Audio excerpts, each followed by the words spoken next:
Hello everyone. I hope आप सभी लोग अच्छे हैं।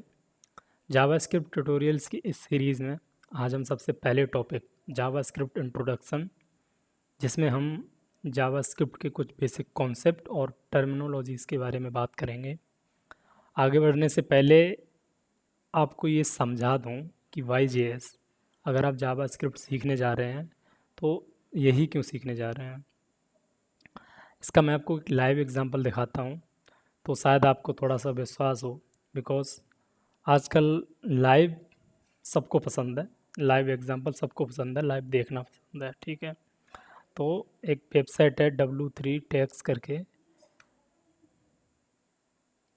जो कि वेब टेक्नोलॉजीज़ का सर्वे करती है। कौन सी अभी पीक पर है मार्केट में, इंडस्ट्री में कौन सी सबसे ज़्यादा चल रही है, तो होम पेज पर ही आप देख सकते हैं। इसमें कंटेंट मैनेजमेंट सिस्टम कौन सा अभी सबसे ज़्यादा, सर्वर साइड प्रोग्रामिंग कौन सी यूज़ हो रही है, क्लाइंट साइड। तो हमारा जो मेन जो टारगेट है वो client side programming, actually JavaScript जो है क्लाइंट साइड प्रोग्रामिंग लैंग्वेज है।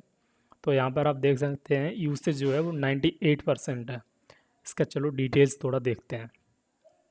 तो यहाँ पर आप देखेंगे JavaScript is used as a client side programming language by 98% of all the websites. Historical trend can see. So नीचे आप मार्केट पोजीशन भी देख सकते हैं कि कहाँ पे होल्ड कर रही है पोजीशन जावास्क्रिप्ट। कुछ पॉपुलर वेबसाइट्स भी हैं, Google, yes, youtube.com, yes, Tmall, Facebook, Baidu, पता नहीं कौन कौन सी हैं, ये तो बहुत फेमस है। Random selection of sites using JavaScript only, canva.com, yes, जो एडिटिंग के लिए काफ़ी फेमस है। तो ये सभी वेबसाइट्स का यूज़ करते हैं। 98% आप समझ सकते हो, सिर्फ 2%। अब ये 2% कौन से हैं, ये कुछ स्टैटिक वेबसाइट्स भी होती हैं जो सिर्फ HTML CSS से बना दी जाती हैं, जो जिनके लिए क्या होता है कि कंटेंट डायनेमिक बहुत टाइम बाद होता है, जो डायरेक्टली वो स्टैटिक पेजेस में ही चेंजेस कर देते हैं। तो ये कुछ स्टैटिक वेबसाइट्स हैं, that's it. So I hope आपको इसका आंसर मिल गया होगा। वाई.जे.एस, आप समझ गए होंगे कि जावास्क्रिप्ट कितनी इम्पोर्टेंट है अगर आप एज एक सॉफ्टवेयर डेवलपर बनना चाहते हैं या बनना चाह रहे हैं, तो कितनी इम्पोर्टेंट है। आप इम्पोर्टेंसी को थोड़ा सा समझ गए होंगे ना। बात कर लेते हैं इसके डेवलपर के बारे में। मतलब जावास्क्रिप्ट को जो डेवलप किया था वो किया था ब्रैंडन इच ने 1995 में। हालांकि उस टाइम पर उसका जो नाम था वो था लाइव स्क्रिप्ट, इसका नाम लाइव स्क्रिप्ट था। लेकिन इक्मा स्टैंडर्ड होने के बाद में ECMA, इक्मा स्टैंडर्ड ये हुई थी 1997 में, और वहीं से इसका नाम चेंज कर दिया जावा स्क्रिप्ट। अब ये इक्मा स्टैंडर्ड क्या होता है, E for European, C for computer, M for manufacturers, A for association. तो ये इक्मा एक स्टैंडर्ड है, एक कम्युनिटी है जो कि स्क्रिप्टिंग लैंग्वेज को एक स्टैंडर्ड, एक मैं स्टैंडर्ड जो बनाती है, कुछ पैरामीटर्स जो भी हैं उनके, उन्हें as a ECMA script define करती है। तो ये बनने के बाद में 1997 में इसे JS नाम दे दिया गया था। So now let's understand the definition. So JavaScript is a client-side, single-threaded, non-blocking, object-based, interpreted scripting which is light weight and cross platform. देखो, दो लाइन की डेफिनेशन ज़रूर है, लेकिन इसमें हर वर्ड्स का अपने आप में एक मतलब है, और हर वर्ड्स का अपना एक मतलब है, सार है, एक तरह से आप कह सकते हो इन दो लाइंस में पूरी जावास्क्रिप्ट का। सो वर्ड बाई वर्ड समझते हैं इसे भी। सो सबसे पहले बात करते हैं क्लाइंट साइड। तो बेसिकली प्रोग्रामिंग लैंग्वेज जो होती है वो दो तरह से होती है, एक क्लाइंट साइड और सर्वर साइड। जो सर्वर साइड प्रोग्रामिंग लैंग्वेजेस होती हैं उन्हें रन करने के लिए सर्वर एनवायरनमेंट की ज़रूरत पड़ती है, जैसे जावा हो गया, PHP हो गई, C++, पाइथन, ये सभी सर्वर साइड प्रोग्रामिंग लैंग्वेजेस हैं। क्लाइंट साइड क्या होती है, इन्हें रन करने के लिए आपको कोई सर्वर एनवायरनमेंट की ज़रूरत नहीं पड़ती है। आप डायरेक्टली आपके अपने लोकल मशीन पर बिना किसी सर्वर के रन कर सकते हैं। आपको याद होगा जावा, PHP, इनके लिए क्या होता है कि आपको एक अपाचे टॉमकैट करके जो होता है ना सर्वर एनवायरनमेंट ही होता है, वो आपको इंस्टॉल करना पड़ता है। बट जावास्क्रिप्ट के साथ ऐसा नहीं है, आप लोकल मशीन पे इसे रन कर सकते हैं, right. Next thing is single threaded. Single threaded का मतलब ये है कि एक टाइम पर कोई एक ही टास्क परफॉर्म कर सकते हैं जावास्क्रिप्ट के प्रोग्राम के अंदर। ऐसा नहीं हो सकता कि एक ही टाइम पर एक से ज़्यादा टास्क परफॉर्म हो रहे हों, तो ऐसा कुछ नहीं है, सिंगल थ्रेडेड है। नॉन ब्लॉकिंग, ओके, ब्लॉक का मतलब समझ गए हो ना, रास्ता ब्लॉक करना।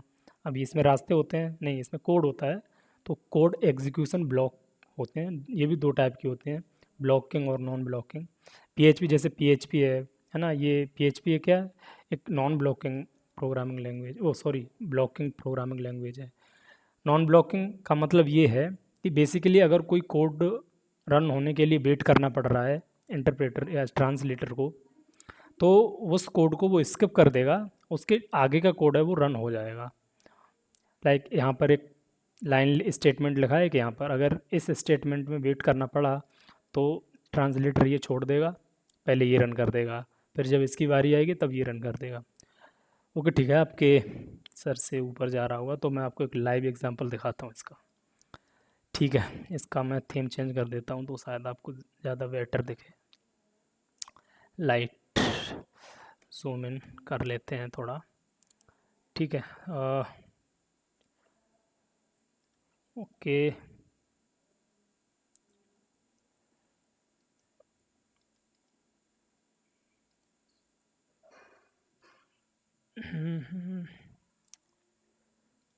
Open folder, work space, learning में चलते हैं। तो मैंने एक नया फोल्डर ओपन किया है और इसमें मैं दो फाइल्स बनाता हूँ। अच्छा पहले से बने हैं, ठीक है। मैं टेस्ट कर रहा हूँ, तब की बनी है शायद। एक test dot H T M L है, ये प्रैक्टिस कर रहा था मैं, ठीक है, पहले से मैंने बना के रखे हैं। तो मैं बता देता हूँ क्या किया है मैंने। कंसोल डॉट लॉग स्टार्ट, एक स्टेटमेंट यहाँ लिखा है। एक सेट टाइम आउट एक फंक्शन है जो क्या करता है, जिसमें हम जो टाइम पास करते हैं यहाँ पर, टाइम पास मतलब यहाँ एक फंक्शन में जो टाइम पास करते हैं हम, उतनी देर तक ये किसी कोड को क्या करता है, वेट कराता है। ये आप कॉल बैक फंक्शन एक देख रहे होंगे, इसके अंदर हम जो भी कोड लिखेंगे ना, वो यहाँ पर दिए गए टाइम के बाद ही रन होगा, उससे पहले वो रन ही नहीं होगा। यहाँ पर मिली सेकेंड में पास करते हैं, तो हमने 1000 किया है, तो इसका मतलब है 1 सेकेंड। तो 1 सेकेंड के लिए ये कोड क्या होगा, वेट करेगा, ये वाला कोड। तो अब देखना, अभी मैं इसे रन करूँगा ना, तो ये रन होगा, देन ये रन होगा, देन ये रन होगा। तो ये से समझ आता था मैं कि ये नॉन ब्लॉकिंग है। हाँ भाई, जो पहले दिख रहा है चलो वही रन कर दो। तो इसका पाथ कॉपी कर लेते हैं, देन इसे रन करते हैं। अभी आपको दिख नहीं रहा होगा क्योंकि हमने कंसोल कराया है। तो ओपन करते हैं कंसोल, दोबारा से रन करते हैं। ओके, आपको ये भी नहीं दिख रहा होगा, देख रहे हो आप, फिर से करते हैं स्टार्ट एंड एंड रनिंग। यही बिहेवियर को, इसी बिहेवियर को हम क्या करते हैं, नॉन ब्लॉकिंग, ठीक है। इसका दूसरा नाम ये असिंक्रोनस, दो होते हैं, सिंक्रोनस और असिंक्रोनस। इस बिहेवियर को असिंक्रोनस भी कहते हैं। बाय डिफ़ॉल्ट तो जावास्क्रिप्ट क्या है, सिंक्रोनस प्रोग्रामिंग लैंग्वेज है, बट कुछ इसमें फंक्शनैलिटी ऐसी हैं जिससे हम किसी कोड को असिंक्रोनसली भी रन कर सकते हैं, ठीक है। अभी मैं एक और एग्जांपल देता हूँ पीएचपी का। इसमें भी मैंने क्या किया है, प्रोग्राम को मैंने यहाँ पर भी लिखा है, बस बट इसमें क्या है कि सेट टाइम आउट की जगह स्लीप का यूज़ किया है। ये भी बस सेम ही काम करता है, बस इसमें कोई कॉल बैक फंक्शन यूज़ नहीं हो रहा है।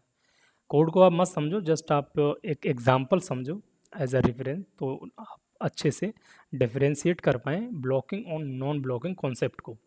तो यहाँ पर इको से हम प्रिंट करते हैं पीएचपी में किसी भी चीज़ को, और यहाँ पर हमने 2 सेकंड का वेट करा है, ये डायरेक्ट सेकंड में लेता है।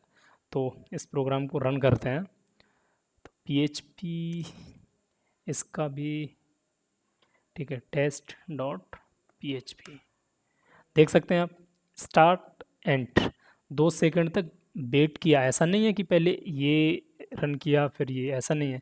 इससे आगे का वो ब्लॉक ही कर देगा जब तक कि वो टाइम ख़त्म नहीं हो जाता है। अपन अगर मैं 5 सेकंड का टाइम दूंगा ना, तो ये 5 सेकंड तक वेट कराएगा। देखो स्टार्ट, अब 5 सेकंड बाद ये एंड प्रिंट होगा, देखा आपने। तो यही बिहेवियर क्या कहलाता है? ब्लॉकिंग। और ये क्या कहलाता है? Non blocking. और जिसका दूसरा नाम क्या है? असिंक्रोनस। सो आई होप आपको थोड़ा सा समझ आया होगा नॉन ब्लॉकिंग का मतलब क्या है। Now understand object based. देखो बाकी प्रोग्रामिंग लैंग्वेजेस हैं ना, जैसे सी प्लस प्लस, जावा या PHP, वो भी ऑब्जेक्ट बेस्ड हैं। तो जावा स्क्रिप्ट भी एक ऑब्जेक्ट बेस्ड प्रोग्रामिंग लैंग्वेज है। जो भी आप इसमें यूज़ करेंगे आगे, नंबर्स हो गए, एरे हो गया, ठीक है, फंक्शंस हो गए, ये सभी आपको, ये सभी क्या हैं? ऑब्जेक्ट ही होते हैं जावा स्क्रिप्ट में। हालांकि वो हम आगे अच्छे से समझेंगे।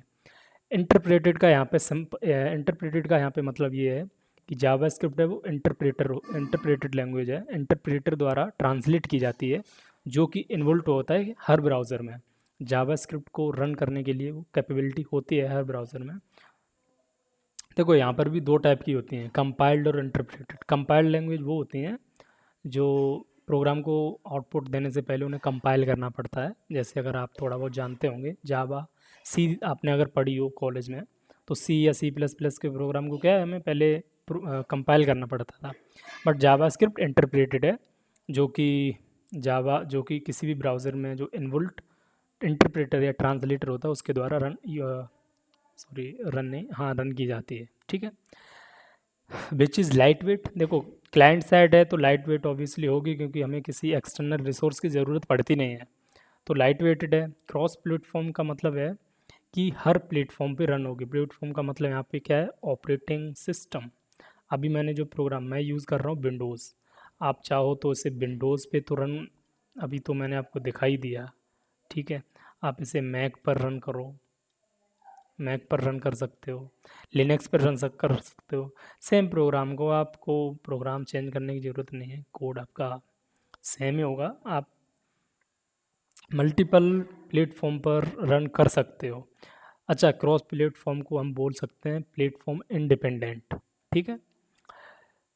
तो आई होप आपको इसमें हर वर्ड्स का आई थिंक मतलब पता चल गया होगा कि जावा स्क्रिप्ट का एक्चुअली क्या कॉन्सेप्ट क्या है और उसकी जो बेसिक टर्मिनोलॉजी है वो क्या। वन मोर थिंग, कि अगर आप इन टर्म्स को समझे नहीं हो ढंग से, जैसे क्रॉस प्लेटफॉर्म या इंटरप्रेटर ये सब क्या होता है, तो मैंने एक अलग से सीरीज़ बनाई हुई है बेसिक कॉन्सेप्ट्स ऑफ प्रोग्रामिंग के नाम से, वो आप जाके देख सकते हैं अगर आपको फिर भी चीज़ें समझ में नहीं आई। इसके अलावा नाउ समझते हैं इसका पर्पज़ क्या है जावा स्क्रिप्ट का। तो जैसा कि मैंने आपको बताया कि ये एक क्लाइंट साइड प्रोग्रामिंग लैंग्वेज है, तो इसका जो मेन पर्पज़ है वो है फॉर्म्स को हैंडल करना। जैसे हम फॉर्म वगैरह सबमिट करते हैं ना, फॉर्म्स को हैंडल करना, वैलिडेशन लगाना, ठीक है, उन पे वैलिडेशन लगाना। और पॉपअप वगैरह जो आप जैसे किसी वेबसाइट पे आपने देखा होगा, वो अलर्ट्स वगैरह देखते हैं पॉपअप, उन्हें मैनेज करना, सर्वर से कम्युनिकेट करना। हाँ, क्लाइंट साइड ज़रूर है बट सर्वर से आप कम्युनिकेट कर सकते हैं, रिक्वेस्ट सेंड कर सकते हैं, किसके थ्रू? एजेक्स के। यस, एजेक्स यूज़ कर सकते हैं आप जावा स्क्रिप्ट में, तो सर्वर से, सर्वर के पास आप डेटा फैच कर सकते हैं, वो जावा स्क्रिप्ट में सब है।